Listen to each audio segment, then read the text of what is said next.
So sometimes when I get to my knee on belly position and maybe I reach up and I'm really driving pressure in, Craig's going to take his hands and start to push on this knee. Exactly. It makes sense, right?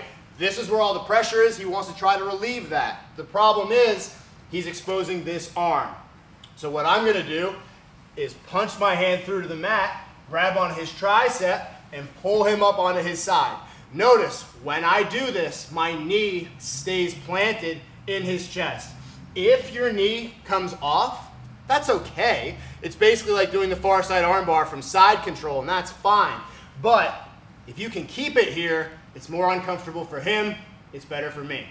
Now, if his head is in the way, you can use your free hand to push it down to the mat, but my goal is to take this foot and slide it all the way around until it's tight behind his back.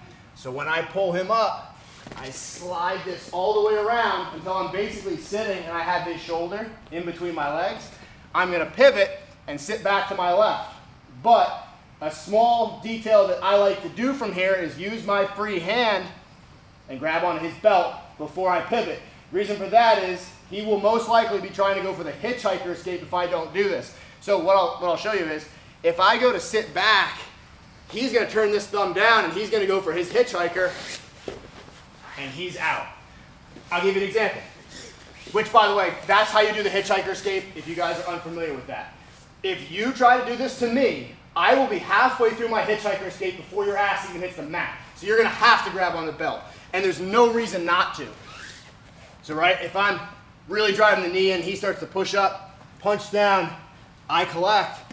When I slide this all the way over, if I grab onto his belt and sit, Craig, do your hitchhiker. All good. Squeeze the knees. You can grab onto the wrist. You can finish here. Or if you want to let go of the belt, go 2-on-1, you've got your armbar.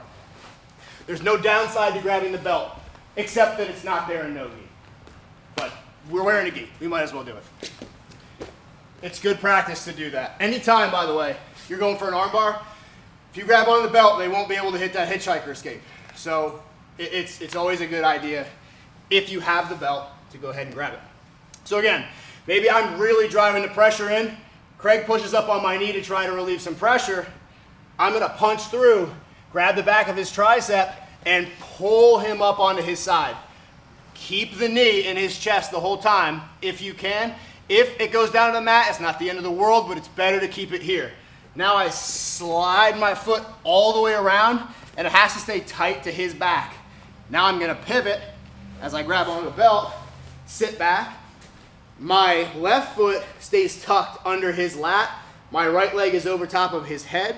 If you want, you can hold onto the belt here, go 1-on-1 and finish your armbar. Or if you know he's not trying to do that hitchhiker anymore, you can let go and go 2-on-1.